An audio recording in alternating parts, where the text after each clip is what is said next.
ഇന്നത്തെ ഗണിത ക്ലാസ്സിലേക്ക് എല്ലാവർക്കും സ്വാഗതം. ഇന്ന് നമ്മൾ 10ാം ക്ലാസ്സിലെ ഒരു വീഡിയോ ആണ് ചെയ്യുന്നത്. 10ാം ക്ലാസ്സിലെ പേജ് നമ്പർ 114 അഞ്ചാമത്തെ പ്രോബ്ലമാണ് ചെയ്യുന്നത്. ചിത്രം ശ്രദ്ധിക്കുക. ചിത്രത്തിൽ ഒരു ചാപം കൊടുത്തിട്ടുണ്ട്.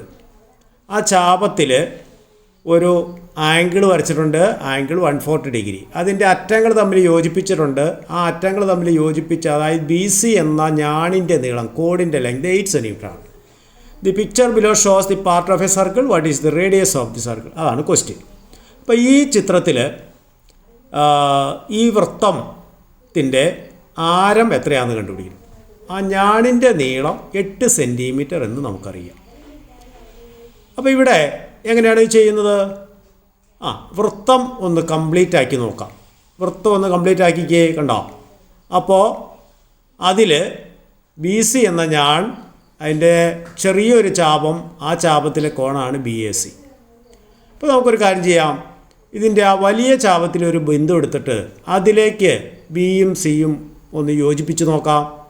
കണ്ടോ? BDC എന്ന് പറയുന്ന ഒരു ത്രികോണം അവിടെ രൂപപ്പെട്ടിട്ടുണ്ട്.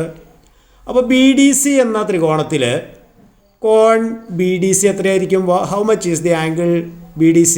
BDC എന്ന ആംഗിൾ എത്രയായിരിക്കും? BDC എങ്ങനെയാണ് കണ്ടുപിടിക്കുന്നത്? 150 നിന്ന് 140 കുറച്ചാൽ മതി. 40 ഡിഗ്രി എന്ന് കിട്ടും. കാരണം സൈക്ലിക് കോട്ടിലേറ്ററാണ്. നമ്മൾ വൃത്തം എന്ന ചാപ്റ്ററിൽ പഠിച്ചിട്ടുണ്ട്. അപ്പോൾ ആംഗിൾ BDC 40 ഡിഗ്രിയാണ്. അപ്പോൾ നോക്കിയേ, BDC എന്ന ട്രയാങ്കിളിൽ 40 ഡിഗ്രി ആംഗിളിൻ്റെ ഓപ്പോസിറ്റ് സൈഡാണ് BC എന്ന് പറയുന്നത്. അപ്പോൾ BC എന്ന സൈഡ് അറിയാം, അതിൻ്റെ ഓപ്പോസിറ്റ് ആംഗിൾ അറിയാം. അപ്പോൾ ഇത് തമ്മിലുള്ള ഒരു ബന്ധം നമ്മൾ നേരത്തെ പഠിച്ചിട്ടുണ്ട്. എന്താണ്? BC എന്ന് പറയുന്ന വശം എന്ന് പറയുന്നത് അതിൻ്റെ എതിർകോണിൻ്റെ സൈൻ വിലയെ വ്യാസം കൊണ്ട് ഗുണിച്ചാൽ കിട്ടുന്നതാണ്. അപ്പോൾ നമുക്ക് എന്തെഴുതാം? BC is equal to 2R sine 40 എന്നെഴുതാം. അതായത് BC എന്ന വശം വ്യാസത്തെ സൈൻ 40 കൊണ്ട് ഗുണിക്കുന്നതാണ്. BC നമുക്കറിയാം എത്രയാ? 8 സെൻറ്റിമീറ്റർ. അപ്പോൾ 8 is equal to 2R into sine 40. അപ്പോൾ 8 equal to 2R into sine 40ൻ്റെ വില എത്രയാണ്? ടേബിൾ നോക്കിക്കേ. സൈൻ 40ൻ്റെ വില അവിടെ സബ്സ്റ്റിറ്റ്യൂട്ട് ചെയ്യുക. അപ്പോൾ നമുക്ക് 8 is equal to 2R into 0.6428 എന്ന് കിട്ടും. അപ്പോൾ അവിടെ 8 എന്ന് പറയുന്നത് 2R ഇൻറ്റു 0.6428 അപ്പോൾ അതിൽ നിന്ന് R ഈസ് ഈക്വൽ ടു എന്തെന്ന് എഴുതാം? 8 ഹരിക്കണം 2 ഇൻറ്റു 0.6428. അപ്പോൾ R is equal to 8 divided by 2 into 0.6428 എന്ന് കിട്ടും. ക്ലിയർ ആണല്ലോ? അപ്പോൾ റേഡിയസ് കാണാൻ എന്ത് ചെയ്താൽ മതി?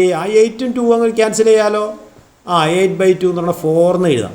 അപ്പോൾ R is equal to 4 divided by 0.6428 എന്ന് കിട്ടും.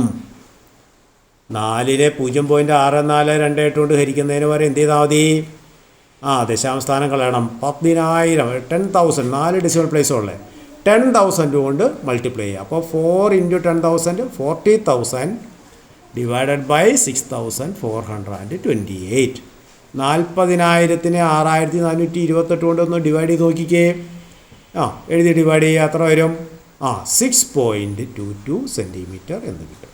അപ്പോൾ ഇവിടെ വൃത്തത്തിൻ്റെ ആരം എന്ന് പറയുന്നത് 6.22 സെൻറ്റിമീറ്റർ ആണ്.